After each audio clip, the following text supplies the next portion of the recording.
자리에서 일어나서 우리 사사기 13장 1절부터 5절까지 말씀 듣도록 하겠습니다.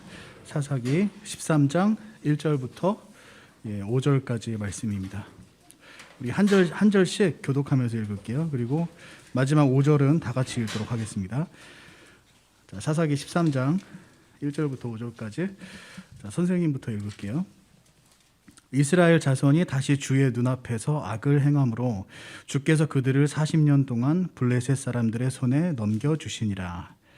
소라 사람으로 단 사람들의 가족에 속한 자 중에 마노아라는 이름의 어떤 사람이 있더라. 그의 아내는 수태하지 못함으로 아이를 낳지 못하더라. 주의 천사가 그 여인에게 나타나 그녀에게 이르되 이제 보라, 내가 수태하지 못함으로 낳지 못하였으나 수태하여 아들을 낳으리라. 그러므로 이제 원하건대 주의하여 포도즙과 독주를 마시지 말며 부정한 것은 아무것도 먹지 말라. 같이 읽겠습니다. 보라, 내가 수태하여 아들을 낳으리라. 그의 머리에 삭도를 대지 말지니 그 아이는 태에서부터 하나님께 바친 나사르 사람이 되리라. 그가 블레셋 사람들의 손에서 이스라엘을 건져내기 시작하리라 하니라. 아멘. 기도하겠습니다. 하나님 감사합니다. 저희들 사사기 말씀을 통해서 저희들에게 여러 교훈들을 허락해 주시면 너무나도 감사드립니다. 오늘 이제 삼손에 대해서 또 하나님의 말씀을 들을 텐데 정말 많은 축복을 받았지만 그의 삶 가운데 그 어떤 사사들보다 또 큰 어려움과 시험이 있었던 것을 저희들 성경을 통해서 확인할 수 있습니다.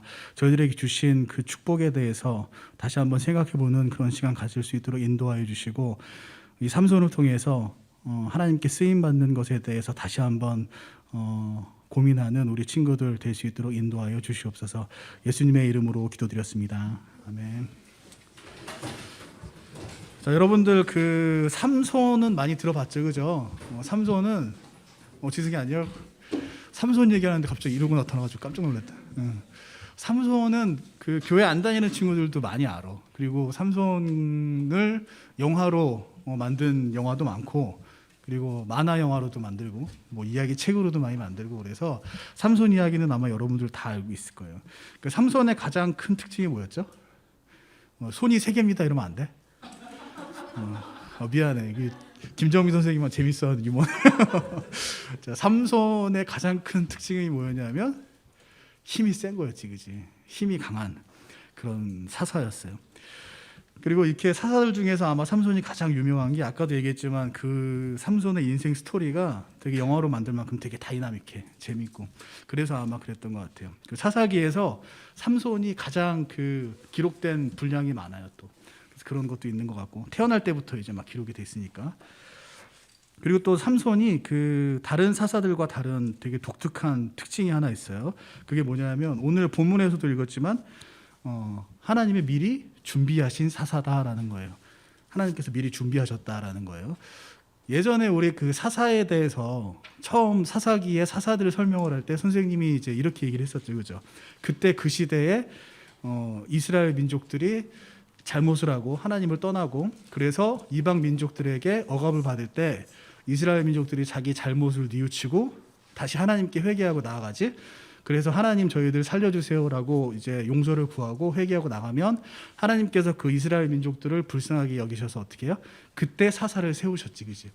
그래서 그 모세나 여호수아처럼 하나님께서 어떤 특별한 그 인도하시는 역사 가운데 미리 준비해서 세운 그런 그 리더가 아니었기 때문에 그때 이스라엘이 회개하고 나올 그 당시에 가장 적합한 사람을 하나님께서 사용하시다 보니까 어땠다 그랬어요? 단점들이 많이 있었다 그랬지, 그지? 그래서 뭐 에우스는 왼손잡이였고 뭐 입다이 같은 경우 흑수저였고 뭐 이런 단점들이 있었단 말이에요, 그죠? 그래서 그러한 단점들을 어떻게 극복해서 하나님이 사용하시는지 우리가 지금까지 사사기를 통해서 보아왔는데, 근데 삼손은 좀 예외야. 지금 보니까 삼손은 어때요? 그 상황에서 이제 딱 하나님께서 골라 쓰신 게 아니라 미리부터 하나님께서 준비하셨죠, 그죠? 이게 바로 사사기에 삼손이 다른 사사하고 가장 큰 차이점이에요.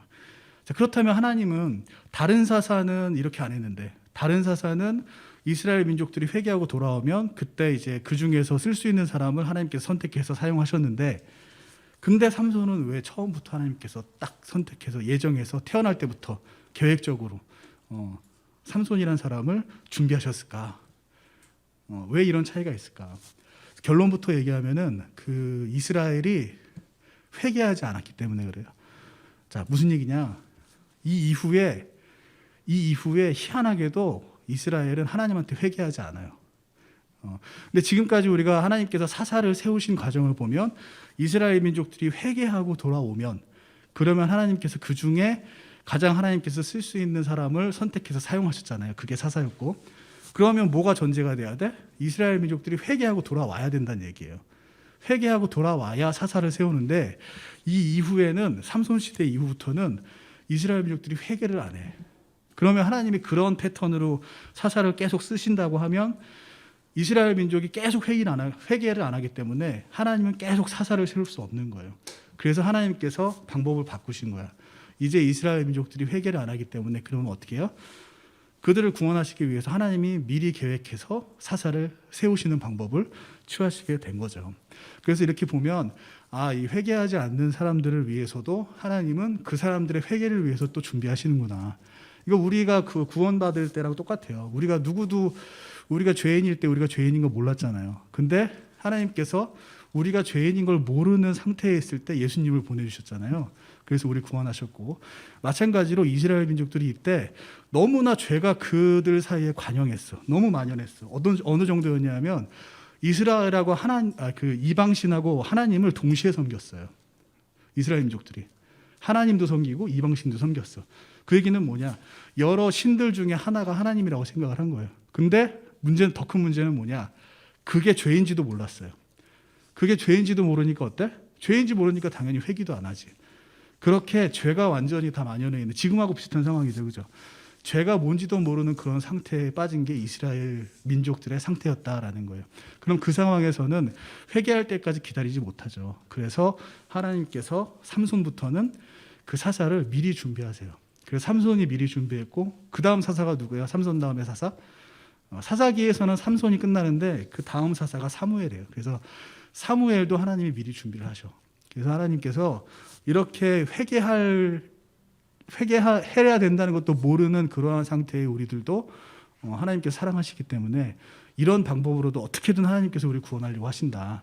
그게 이제 삼손을 이제 준비하는 그런 모습을 보면서 우리가 어떻게 보면 좀 깨달을 수 있는 그런 교훈 중에 하나겠죠. 그래서 어쨌든 이렇게 이제 하나님께서 삼손은 특별하게 미리 준비를 시키셨다라는 거예요. 그래서 주의 천사가 삼손의 부모님한테 나타나서 앞으로 삼손이라는 아이가 태어날 건데 이 아이는 블레셋으로부터 너희들을 구해줄 거야 라고 이제 알려주세요. 그러면서 이 삼손을 어떻게 키우냐라고 가르쳐 주시는데 나사르인으로 키우라라고 말씀을 하세요. 나사르인. 그 개역 성경에는 나실인이라고 되어 있는데 우리 지금 흠정역 성경에는 나사르인이라고 이제 표현이 되어 있어요. 그럼 나사르인은 과연 어떤 사람들이냐? 나사르인이 성경에서 제일 먼저 나온 거는 민수기 6장 그 모세 시대 때 처음 얘기가 나와요. 그래서 이 나사르인들은 꼭 레위 지파 사람들이 하는 게 아니라 지파와 상관없어요. 그리고 남녀 상관이 없어. 그 하나님의 일을 하기 위해서 하나님의 그 어떤 장막일 그런 하나님께 속한 일들을 하기 위해서 따로 일정 기간 내가 헌신하겠다. 그리고 그렇게 선택받은 사람들, 그러한 사람들을 나사르인이라고 이야기를 했어요. 그리고 그 나사르인들은 특별히 구별돼서 하나님의 일만 하도록 그렇게 정해졌기 때문에 다른 사람들하고 이제 구별되는 그러한 특별한 어떤 지켜야 될 규칙이 있었는데 이제 이 삼손한테도 얘기를 하지만 그게 크게 이제 세 가지가 있어요. 세 가지 규칙을 이 나사르인들은 지켜야만 됐어. 첫 번째 뭐냐? 술을 마시면 안 됐어요. 왜 술을 마시면 안 됐을까? 술이라는 거는 사람의 판단력을 흐리게 만들어요. 그리고 그 술을 많이 마셔서 만취하면 어때요? 내 정신을 잃어버려. 근데 우리가 그 하나님께 쓰임 받는다라는 거는 하나님은 우리에게 들어오셔서 우리가 하나님께 성령 충만한 상태에서 사용을 하시잖아요, 그죠? 성령 충만이라는 거는 뭐 내가 기분이 업되고 막 그런 상태를 이야기하는 게 아니에요. 성령 충만 이꼴 무슨 얘기냐면 하나님의 말씀에 사로잡힌 상태, 즉 하나님의 주권대로 사용되지는 그런 상태, 하나님의 말씀을 지켜야 되겠다는 그러한 상태, 그게 이제 성령 충만한 상태인데 말씀에 사로잡혀야 되는데 술을 취하면 이 내 정신이나 이런 게 내 마음대로 컨트롤이 안 되죠, 그죠? 그래서 술 취하면 그 순간은 결코 하나님께 쓰임 받을 수가 없어요. 그래서 하나님이 언제든 사용하시기 위해서 어떤 규례를 주셨냐? 이 하나님께 드린 사람이잖아요. 나사렛인들은. 그러다 보니까 언제든지 사용할 수 있기 때문에 결코 술 취하면 안 된다라고 해서 술을 마시지 말아야 되는 그런 규례를 나사렛인들한테 주셨어요. 두 번째 규례는 뭐였냐? 머리카락을 자르면 안 됐어요. 머리를 짧게 깎거나 밀면 안 됐어. 머리에 삭도를 대면 안 된다라고 표현이 되어 있는데, 그게 이제 나사렛인이랑 무슨 상관이냐? 그 성경에서 그 우리의 그 머리, 얼굴, 이 영광이, 우리의 영광이 얼굴, 머리에 있다라고 나와요. 그래서 우리가 어디를 향하고 있느냐, 우리의 눈이 어디, 우리 얼굴이 어디를 향하고 있느냐가 우리가 가려고 하는 방향이잖아. 그래서 그 방향을 하나님께 맞췄을 때 하나님이 영광을 받으시는 거예요. 그런 것처럼 우리의 머리는 하나님의 영광, 그 사람의 영광, 이런 거를 표현을 하는데, 머리를 기른다라는 건 뭐냐면 나의 영광을 가리는 거예요. 그래서 머리를 기른다는 얘기는 나의 영광을 가린다. 그러면 나사렛인들한테는 왜 머리를 기르라고 했냐? 하나님 앞에서 자신의 영광을 가리라는 거예요. 무슨 얘기냐? 나사렛인들은 하나님께 속한 사람이기 때문에 자신의 영광을 추구하는 게 아니라 하나님의 영광을 추구해야 되는 사람이다. 그래서 하나님의 권위 안에 무조건 놓여 있는 사람이다. 언제나 하나님의 권위 안에 놓여 있는 사람이기 때문에, 그래서 그 하나님의 권위 안에 놓였다는 의미로 머리를 기르는 거예요. 그래서 사실 머리를 기른다는 거에 대한 성경적인 의미는 뭐냐면 내 위에 누군가 권위가 있다라는 걸 의미를 해요. 성경에서 이야기하는 건. 그래서 머리가 긴 사람들, 이 시대에, 성경 시대에 머리가 긴 사람들을 보면 저 사람은 누구의 권위 아래에 있구나. 즉 저 사람한테 명령을 내릴 수 있는 누군가가 저 위에 있구나. 그거를 표시하는 뜻이 됐다는 얘기예요. 그래서 나사렛인들이 머리를 기르는 건 무슨 의미냐? 나는 하나님의 주권 아래에 있다. 나는 하나님의 명령, 하나님의 말씀에 따라서 하나님의 일을 하는 사람이다. 이런 것들을 외적으로 표현한 게 바로 머리를 기르는 거. 그래서 긴 머리가 그런 걸 표현한다라는 거예요. 그래서 나사렛인들에게 머리를 길러라라고 이제 이야기를 한 거고. 그리고 마지막으로 나사렛인들은 시체를 만지면 안 됐어요. 자, 여러분들, 시체라는 거는 죽음, 사망을 의미하잖아요.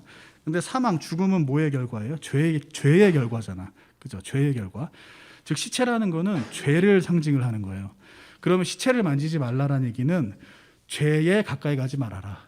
왜냐하면 하나님의 일을 하는 사람이니까 죄를 멀리해서 거룩하게 구별돼야 된다라고 하는 거를 상징을 하는 거예요. 그래서 나사렛인들한테는 시체를 만지지 말라라고 하는 규칙이 있었던 겁니다.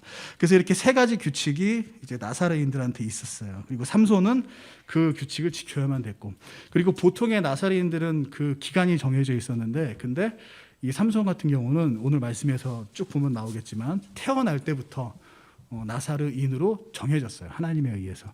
그래서 태어날 때부터 블레셋을 물리치고 이스라엘을 구할 사사로서, 근데 그냥 사사가 아니라 어때요? 하나님이 전적으로 사용하는 사람이라고 딱 구별해서, 그래서 내가 이 사람을 블레셋으로부터 구하는데 하나님이 사용하시겠다. 처음부터 태어날 때부터 그렇게 정해서 구별하셨다는 얘기예요. 그게 이제 삼손의 어떻게 보면 가장 큰 특징이죠. 그래서 부모한테 이렇게 그 주의 천사가 나타나서 신신당부를 해요. 삼손을 어떻게 키워야 되는지. 그래서 그 부모님들이 삼손을 그 규칙대로 잘 지키면서 되게 바르게 키우죠. 그래서 삼손이 어떻게 컸는지를 보면 우리 같은 장에 13장에 24, 25절을 보면 여기 한번 볼게요. 13장 24, 25절.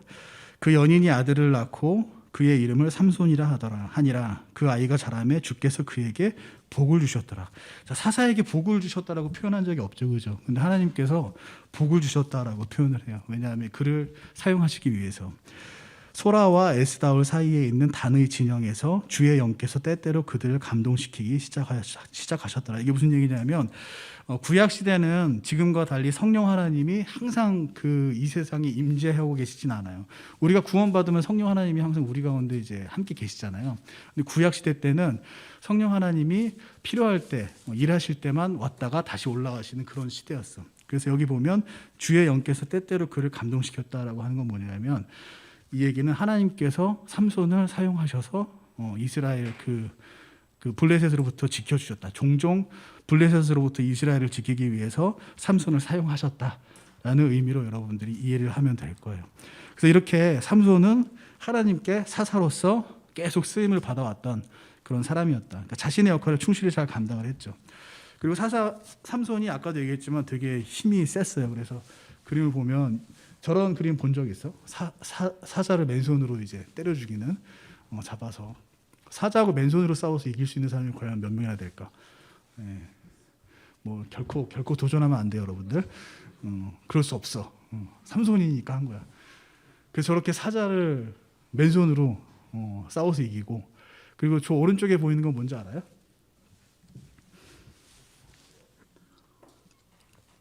저 조그만 게 막 붙어 있는 게 이빨이야. 그래서 나귀 턱뼈, 나귀의 턱뼈. 저거 하나 가지고 삼손이 블레셋 사람들 1000명이랑 싸워서 이겨요. 1000명을 죽였다는 표현이 나와. 그렇게 하나님께서 삼손을 사용하셨다라는 거죠, 그죠? 그러니까 삼손한테 준 복이 무엇겠느냐? 저거 같아요. 이 엄청난 힘. 그래서 이렇게 하나님한테 20년 동안 쓰임 받았다고 나와요. 그러니까 어때? 블레셋 사람들한테 삼손은 진짜 두려운 존재였겠죠, 그죠? 그래서 블레셋 사람들이 삼손을 죽이려고 호시탐탐 기회만 노렸어요. 근데 어느 날 되게 좋은 기회가 생겼어. 삼손이 블레셋 지방의 소렛골짜기라는 곳에 갔는데 거기에 들릴라라는 되게 아리따운 여인이 있었던 거야. 삼손이 그 여인을 보고 그 여인하고 사랑에 빠져요. 그래서 그 이방 여인이었던 들릴라를 사랑하게 돼요. 근데 너무 사랑하게 돼. 그래서 완전히 마음이 뺏겼어요. 근데 블레셋 사람들이 그거를 알았어요. 그래서 들릴라를 매수를 해. 매수를 해서, 그러니까 들릴라가 그냥 평범한 가정의 그런 여인은 아니었던 것 같아요. 그 남자들 그 유흥 상대하는 그런 직업 있잖아. 그런 직업에 종사했던 여인이 아니었을까, 그렇게 이제 추측을 해요. 근데 어쨌든 그 들릴라는 직업적으로 삼손을 만났던 것 같아. 그러다 보니까 블레셋 사람들이 어때요? 들릴라에게 와서, 야, 네가 저 삼손이라고 만나는데 그 사람이 힘이 엄청 세. 근데 그 사람이 왜 힘이 센지 그 비밀을 알려주면 내가 너한테 엄청난 대가를 줄게. 돈을 많이 줄게. 이렇게 접근을 한 거예요. 그러니까 들릴라는 삼손을 진심으로 사랑하지 않고 직업적으로 만나다 보니까 당연히 그 비밀 알려주면 돈을 많이 준다니까. 어때요? 거기에 이제 동의했겠죠. 그래서 들릴라가 삼손한테 계속해서 물어봐. 자기를 너무나 사랑하는 걸 알고 그걸 이용해서 계속 물어봐요. 나 너무 궁금한 게 있는데 삼손 어떻게 이렇게 힘이 세요? 도대체 그 비밀이 뭐예요? 어떻게 하면 힘이 약해질 수 있어요? 삼손이 그 얘기를 듣고 거짓말로 이제 농담으로 가르쳐줘요. 그래서 처음에 뭐라고 부르냐면 성경을 보니까 푸른 버드나무 가지로 자기를 이렇게 결박하면 나는 힘을 못 써요라고 이제 얘기를 해. 근데 들릴라가 진짜 삼손이 잘 때 그 푸른 나뭇가지를 이렇게 진짜 결박을 해. 근데 이제 그러고 나서 들릴라가 이제 삼손을 급하게 깨우지. 블레셋 사람들 쳐들어왔어, 이렇게 깨워. 그랬더니 삼손이 놀래서 이제 딱 일어나면서 이 나뭇가지를 다 이제 끊어버리죠. 근데 진짜 이제 블레셋 사람들은 사실은 숨어 있었는데 나오진 않았고, 그래서 이제 끊는 모습을 보고 들릴라가 실패한 거잖아. 그러니까 아니 왜 나한테 거짓말을 해요? 나 정말 사랑하는 거 아니에요? 나 사랑하면 다시 진실을 알려주세요. 또 이렇게 얘기를 해. 그랬더니 삼손이 이번에도 또 얘기를 해주는데 한 번도 안 쓴 쇠줄, 새 줄로 나를 묶으면 내가 힘을 못 쓴다. 그렇게 얘기를 해. 그래서 또 들릴라가 묶어. 그리고 깨워. 그리고 삼손이 또 그걸 끊어. 그럼 또 들릴라가 삐져. 아니 나한테 왜 거짓말하세요? 나 사랑한다고 하셨잖아요. 이게 한 3번 반복이 돼요. 이렇게. 그러다가 이제 들릴라도 어떻게든 알아내야 되잖아. 그러니까 정말 화난 것처럼 이제 얘기를 한 거야, 삼손한테. 나 정말 안 사랑한 거냐? 아마 제 선생님 생각에 이거 안 알려주면 나 당신 떠날 거예요. 뭐 이런 얘기까지 했을 것 같아. 그러니까 삼손이 엄청나게 고민을 해요. 내가 저기를 너무 사랑하거든, 들릴라를. 근데 이 비밀을 안 알려주면 들릴라가 떠날 것 같은 거야, 나를. 그래서 고민을 막 거듭하다가 결국에 어때요? 이야기를 하게 돼. 결국에. 그래서 이야기를 하게 돼서 나의 머리를 자르면 내가 힘이 없어진다. 그렇게 얘기를 해요. 여러분들 다 알고 있는 얘기지, 그지? 그래서 들릴라가 정말로 삼손이 자고 있을 때 그 머리를 잘라. 그리고 나서 깨우고 블레셋 사람들이 왔어. 그래서 정말 힘이 없어졌지. 그래서 삼손이 블레셋 사람들한테 잡혀요. 결박당해. 그리고 나서 거기서 결박당하고 끝난 게 아니라 두 눈이 뽑혀요. 이렇게 눈을 뽑아버려. 그리고 그 다음 장 보시면 이 영화의 한 장면인데 저렇게 이제 맷돌을, 저게 커다란 맷돌이야. 저거를 들고 이렇게 돌면은 저 맷돌이 밑에 있는 돌 사이에 곡물을 놓으면 그게 이제 그 그라인딩 하는 거지, 그지? 가는 거지, 곡물들을. 저렇게 이제 큰 맷돌을 삼손이 돌린 거야. 근데 저거 원래 사람이 하는 게 아니야. 저거는 낙이나 짐승들 이렇게 묶어놓고 돌리는 거라고. 왜냐하면은 저게 그 힘이 엄청나게 필요하거든요. 근데 저러한 일에 삼손을 저걸 시키고 막 조롱을 하지. 그리고 블레셋 사람들이 네가 하나님의 사람이라며 그러면서 저기 삼손만 조롱하는 게 아니라 하나님도 막 조롱을 해요. 자, 저런 일들이 이제 생겼다라는 거예요. 그래서 이제 저렇게 있다가 시간이 흐르면서 삼손이 머리카락이 다시 자라나요. 그리고 삼손이 하나님께 이제 회개를 해. 하나님, 내가 그동안 몰랐는데 정말 이렇게 되고 보니까 하나님, 저 다시 한 번만 사용해 주세요. 다시 한번 하나님께서 한 번만 사용해 주시면 제가 저 블레셋 사람들 전반 심판하는데 크게 쓰임 받고 싶습니다. 그게 제 소원입니다라고 이야기를 해요. 그래서 어느 날 그 블레셋 사람들이 이 삼손을 조롱하려고 다시 또 이렇게 삼손을 불러서 그 다곤 신전으로 불러. 근데 그때 이제 다곤 신전에 블레셋 사람들이 잔뜩 모여 있었어. 자기들의 신을 섬기기 위해서. 그래서 저기서 막 파티를 하고 막 이러면서 다 이제 그 삼손을 이제 광대처럼 막 놀리고 그렇게 하는데, 저 상황에서 이제 그 어떤 그 아이한테 삼손이 부탁을 해요. 그 다곤 신선 그 이 신전에 가장 커다란 기둥이 있는 데로 자기 좀 인도해달라. 그리고 그 소년이 이제 인도를 해주니까 그 다곤 신전을 이제 가장 중요하게 지탱하고 있었던 두 기둥 사이에 가서, 그래서 저기서 다시 한번 기도를 해. 하나님 자기를 사용해달라고. 그러면서 저 기둥을 힘으로 무너뜨리지. 삼손의 힘이 돌아오게 된 거예요. 회개하고 나니까. 그래서 다곤 신전이 다 무너져서 저때 3,000명가량이 죽었다라고 성경에 나와요. 그리고 그 이전에 삼손이 블레셋 사람들을 죽인 숫자보다 더 많은 숫자를 저때 한 번에 심판을 했다. 그렇게 성경에 기록되어 있습니다. 근데 선생님 그림을 두 개 붙였는데 왜 그러냐면 그 왼쪽 그림 큰 그림이 되게 극적으로 표현이 됐어. 되게 멋있게 됐잖아요. 기둥을 팍, 여기 지금 두 기둥 있잖아, 그지? 이렇게 팍, 그러니까 이게 이렇게 된 건데 되게 멋지게 표현을 했잖아. 근데 성경을 보면 이렇게 팍 밀었다고 안 나와. 어떻게 나오냐면 두 기둥을 팔로 안고 앞으로 밀었다고 나와. 그래서 정확한 표현은 저 오른쪽 그림이에요. 오른쪽 그림. 근데 저 그림만 나오니까 되게 이렇게 어떻게 보면 다이나믹하게 이게 표현이 안 된 것 같아서, 그래서 왼쪽 그림 붙여놓고 실제 성경에 기록된 데서 설명하려고 오른쪽 그림 붙인 거예요. 아무튼 저렇게 삼손이 결국에 블레셋 사람들을 심판을 했다라는 겁니다.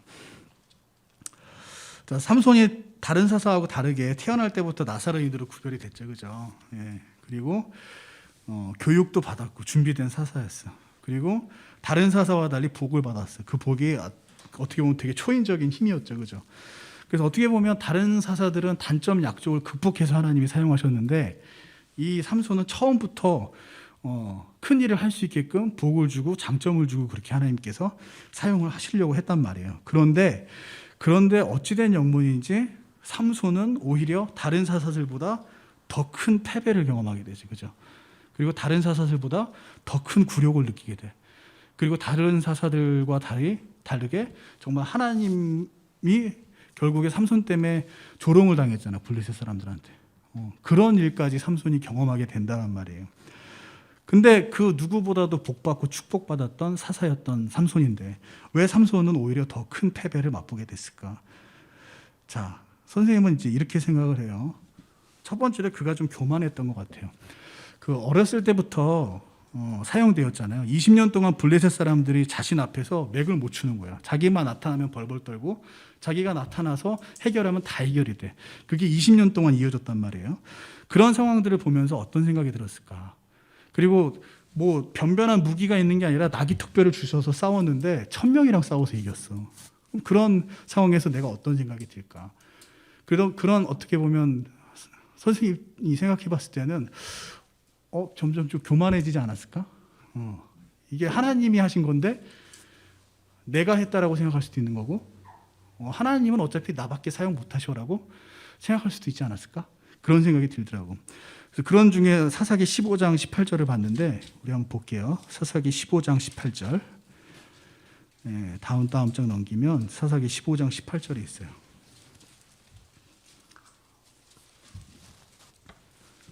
자, 이게 어떤 상황이냐 하면 낙이 턱뼈 가지고 블레셋 군대 1000명을 무찌르고 나서 삼손이 되게 목이 말랐어.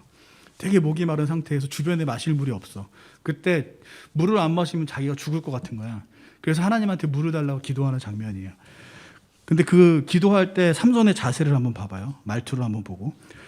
자, 15장 18절 선생님이 읽어볼게요. 그가 심히 목말라서 주를 부르며 이르되 주께서 주의 종의 손에 이 큰 구추를 주셨사오나 내가 이제 목말라 죽어서 할례 받지 않은 자들의 손에 떨어져야 하리이까 하니라. 그러니까 여기서 할례 받지 않은 자들 이방인들 얘기하는 거지, 그지? 블레셋 사람들 얘기하는 걸 거예요. 내가 너무 목이 말라 삼손이. 그러면 죽을 것 같아 지금. 목이 말라서. 그러면 하나님 나 지금 물 없으면 죽을 것 같아요. 물 좀 주세요. 이렇게 하는 게 당연한 거 아니야? 근데 삼손처럼 얘기하면 뭐냐면 하나님 나 사용하시잖아요. 근데 내가 여기서 물 때문에 죽어야 되겠어요? 하나님 나 쓰실 건데? 이런 식으로 기도한 거예요. 이런 거나 여러분들 뭐 예를 들어서 시험 공부를 해. 하나님 제가 구원받은 하나님의 자녀인데 영희보다 제가 등수가 떨어져야 되겠어요? 그렇게 기도한 거야. 이게 얼마나 교만한 기도야. 선생님 하나님 제가 이 A라는 대학을 가고 싶어. 내가 A라는 대학을 가고 싶은데 교회 안 다니는 애들도 A 대학 간단 말이야.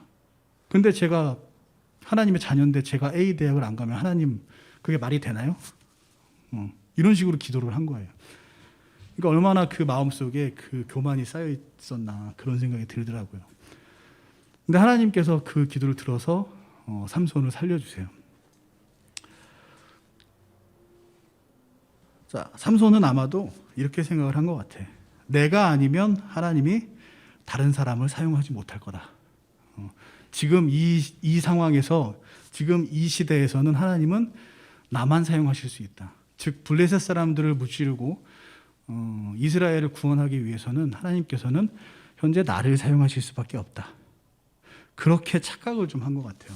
그래서 이렇게 교만한 생각을 하다 보니까 하나님 어차피 나를 쓸 수밖에 없으니까 내가 조금 잘못해도 하나님은 용서해 주실 수밖에 없어. 이렇게 생각을 하게 된 것 같아요. 그래서 이 삼손이 자꾸 그 이방 지역에 기웃기웃해요. 그 이방 문화가 되게 좋잖아요. 사람들이 보기에는 사람의 그런 어떤 그 즐거움을 막 육신적 즐거움을 자극해 주잖아. 그런 걸 주잖아. 막. 그러니까 이제 그런데 자꾸 기웃기웃한 것 같아요. 그리고 내가 이 정도 타락해도 하나님은 날 쓸 수밖에 없어. 그리고 난 이 정도 타락해도 내가 극복할 수 있어. 이런 교만이 있지 않았나 이제 그런 생각이 들어요. 그래서 그 나실인의 규례가 3가지 있었잖아요. 나사렛인의 규례가 3개가 있었는데 삼손이 은연중에 이 2가지를 어겨. 뭐냐면 아까 사자를 이제 죽였잖아요. 근데 그 죽였던 사자의 시체를 가서 한번 만져요. 그런 일이 있어. 뭐 이 스토리가 좀 있는데 그건 너무 기니까 아무튼 그렇게 해서 만지는 일을 한번 해. 시체를 손대면 안 되는데. 그리고 그 또 한 가지는 술을 마시면 안 되는데 술을 마셨다는 직접적인 표현은 없는데 여러 정황상 술을 마신 것 같은 그런 상황들은 있어요.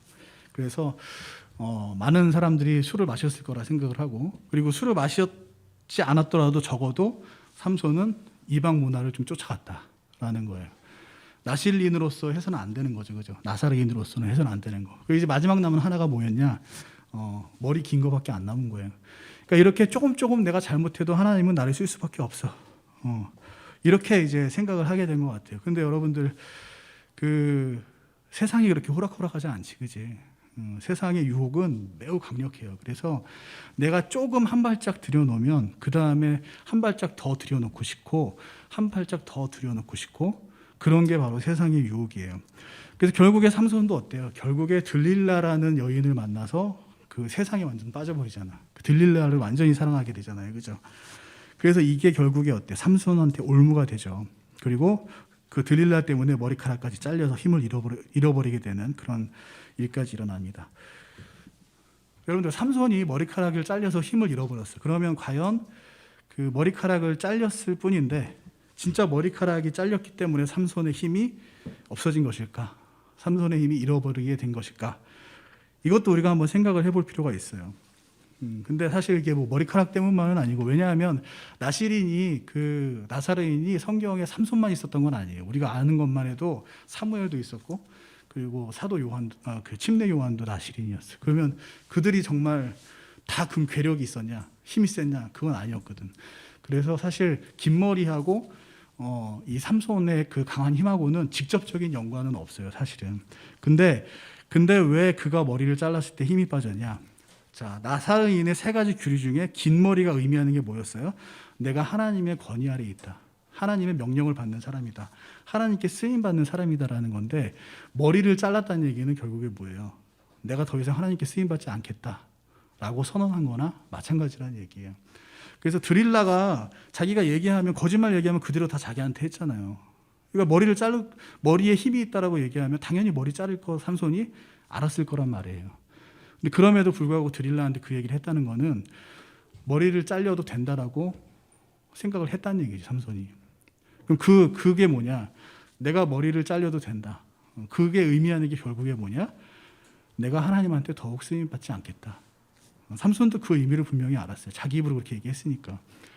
그래서 그랬기 때문에 하나님께서 삼손을 블레셋 사람들로부터 구원하기 위해서 사용하시려고 힘을 주셨는데, 삼손이 더 이상 난 하나님께 쓰임받지 않겠다라고 하니, 하나님한테 쓰임받지 않게 되면 하나님은 굳이 삼손한테 그 강한 힘을 주실 필요가 없는 거죠. 그죠?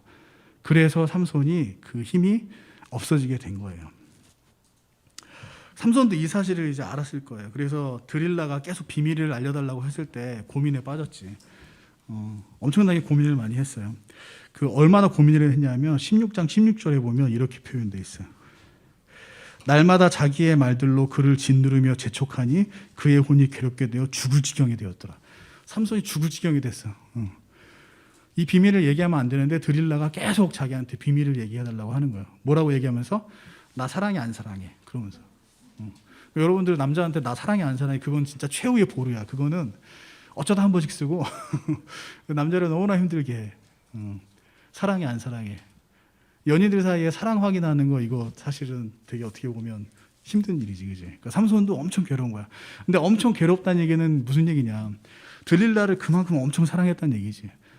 그리고 하나님이 자기를 사용하시는 것도 엄청 중요하게 생각했다는 얘기지. 근데 문제는 그 두 가지가 같이 갈 수 없는 상황인 거예요, 지금. 그러니까 엄청 괴로운 거예요. 죽을 것 같이. 우리도 종종 아마 이런 상황들이 있을 수도 있을 거예요. 그래서 여러분들 그 상황을 대비하기 위해서라도 삼손의 이야기를 잘 보면 좋을 것 같아요. 어쨌든 이렇게 죽을 만큼 고민을 했는데 결국에 삼손은 누굴 선택해요? 드릴라를 선택을 하지, 그지? 그래서 비밀을 얘기를 해요.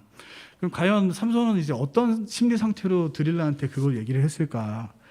뭐 사실 좀 두 가지 정도로 생각을 해볼 수 있을 것 같아. 하나로 딱 정하기는 좀 어려울 것 같고, 한 가지는 그가 영적인 어떤 그런 안목이 무뎌져서 하나님을 오해했던 것 같아. 무슨 얘기냐면, 내가 드릴라를 너무 사랑하잖아요, 그죠? 그래서 드릴라를 놓치고 싶지 않아. 근데 잘 생각해 보니까 내가 나사라인인데 세상에 발을 이렇게 담궜는데 힘이 안 빠졌어. 그리고 시체를 만졌는데도 규례 하나 어긴 거지. 힘이 안 빠졌어. 그 술을 마시고 세상을 쫓는데 두 번째 규례 어긴 거지. 근데도 힘이 안 빠졌어. 그러면 머리를 잘라도 혹시 힘이 안 빠지지 않을까? 막연히 이렇게 자기한테 유리한 쪽으로 해석을 했던 것 같아요.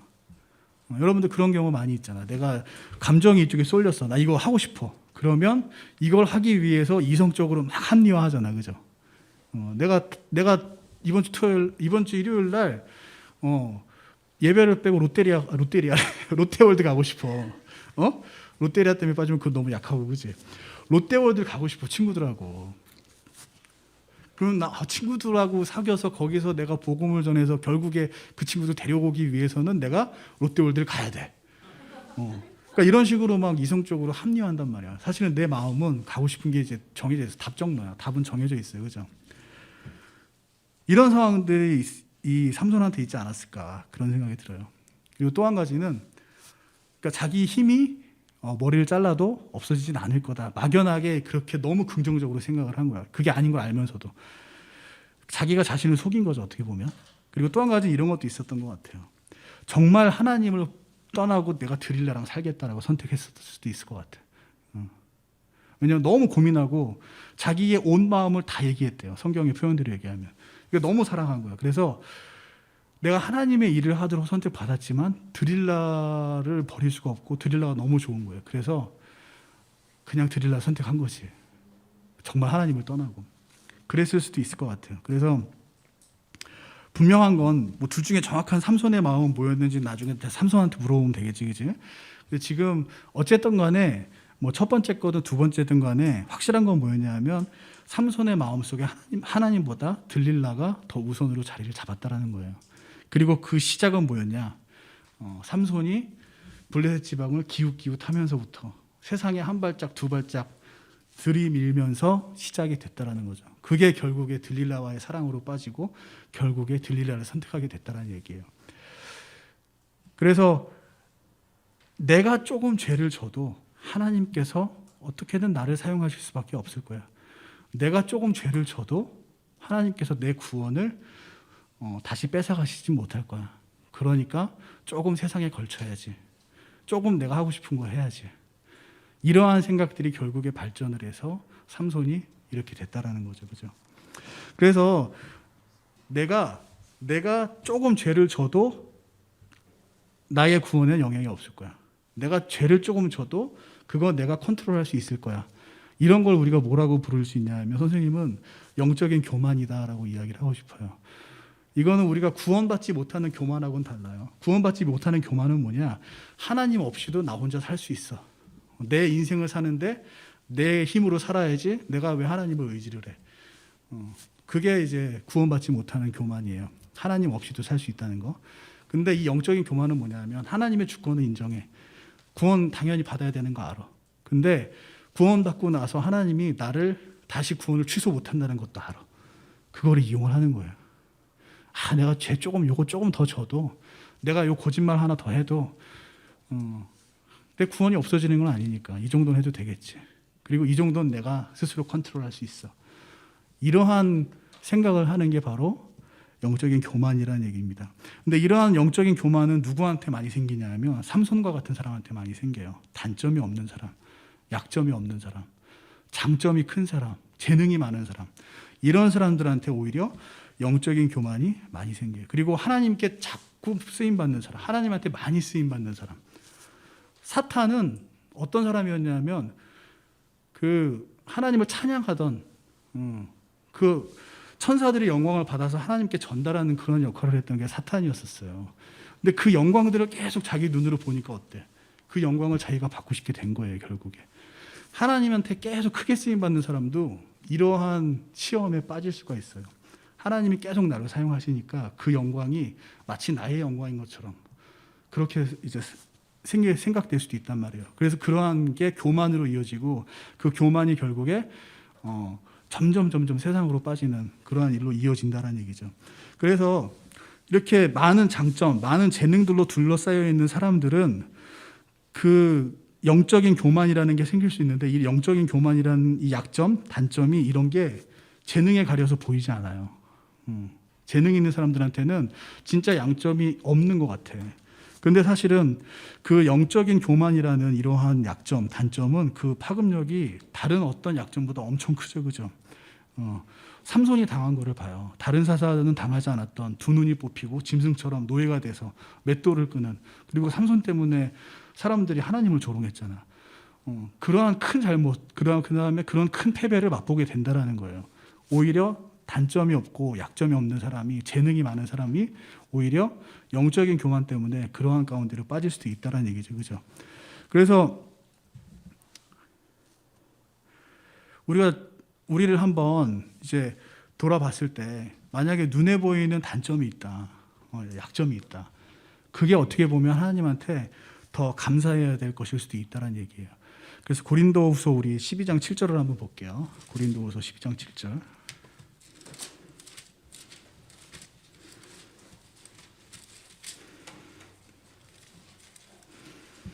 고린도후서 12장 7절. 고린도후서 12장 7절. 선생님이 읽어볼게요.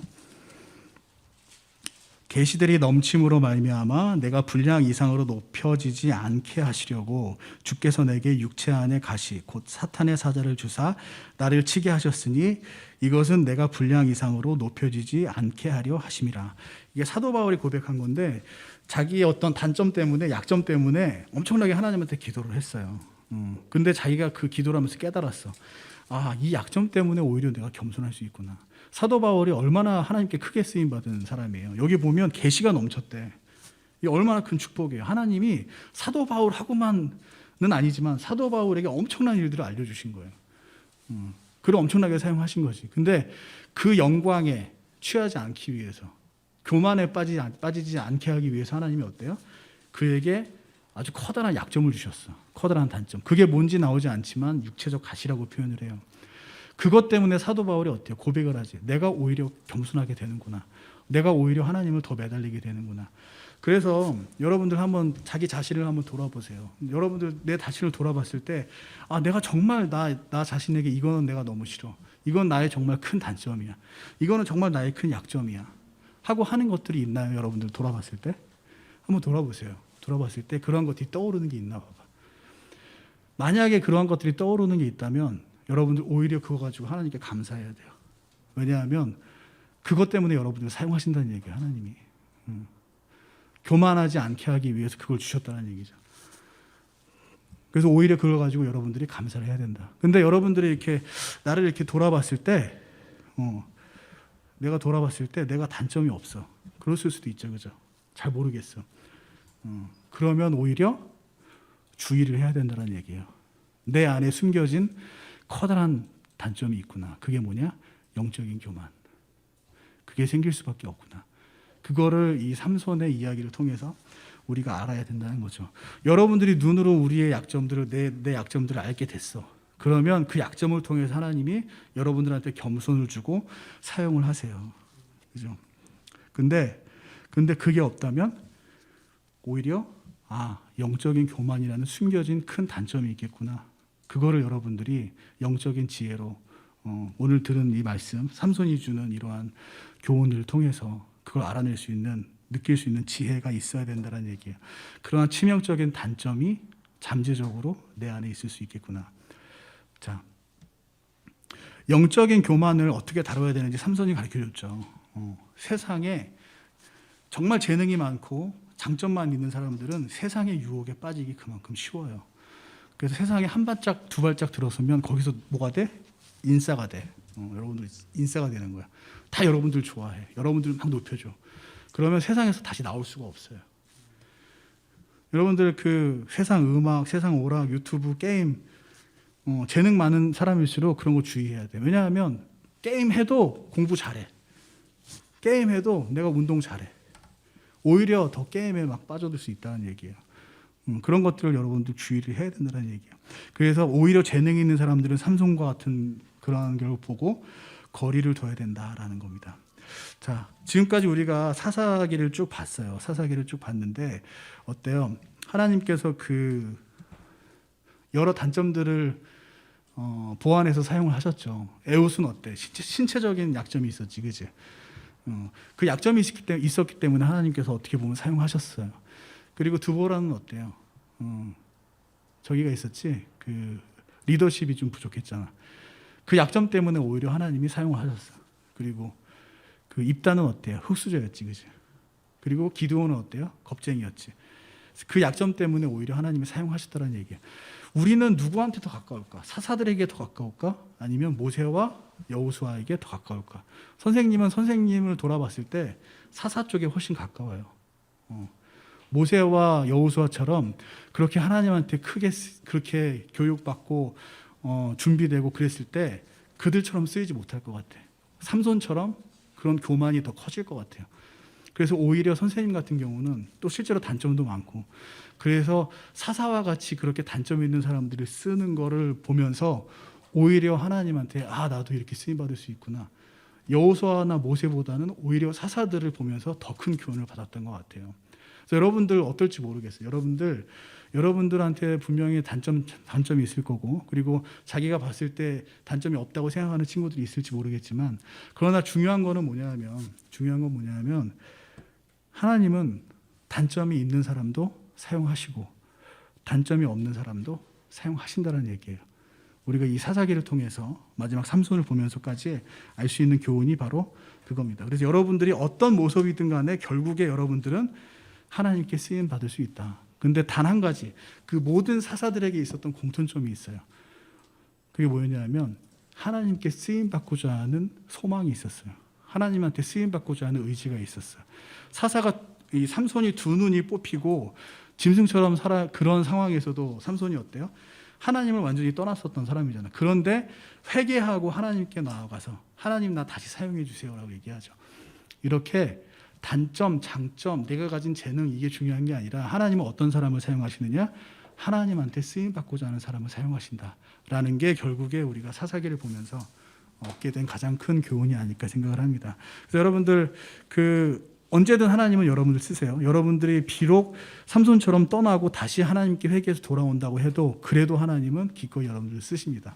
그래서 여러분들 쓰임 받고자 하는 마음만 있다면 하나님은 어떻게든 여러분들 사용하신다라는 이 교훈을 사상기를 마치는 지금 시점에서 꼭 요거 하나만은 여러분들 마음속에 간직하는 그런 시간이 됐으면 좋겠습니다. 자, 선생님이 기도할게요. 하나님 감사합니다. 오늘 이제 삼손 내 이야기를 끝으로 사사기 전반에 걸쳐 저희들 하나님께서 어떻게 이스라엘 역사 가운데 또 일을 하셨고 또 사사들을 어떻게 다루셨는지 저희들을 살펴보았습니다. 정말 저희들이 어떤 모습이든 간에 어떠한 단점이 있던 간에 하나님께서 그 단점들을 보완해서 사용하여 주시고 또 비록 우리가 마음속에 교만이 생길지라도 다시 회개하고 돌아오면 하나님께서 다시 사용해 주시는 그 귀한 교훈들 저희들 이 사사기를 통해서 배웠습니다. 하나님께서 기꺼이 하나님께 쓰임받고자 하는 사람들을 사용하신다는 사실 또한 저희들 사사기를 통해 배웠습니다.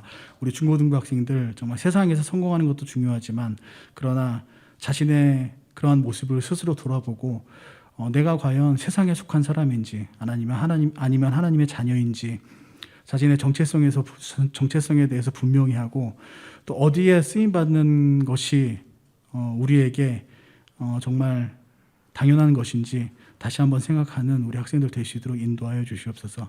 그래서 세상보다도 천국에 쌓일 상급을 더 기뻐하고 또 세상보다도 하나님의 일에 더 소망을 두는 우리 학생들 될 수 있도록 인도하여 주시옵소서. 예수님의 이름으로 기도드렸습니다. 아멘.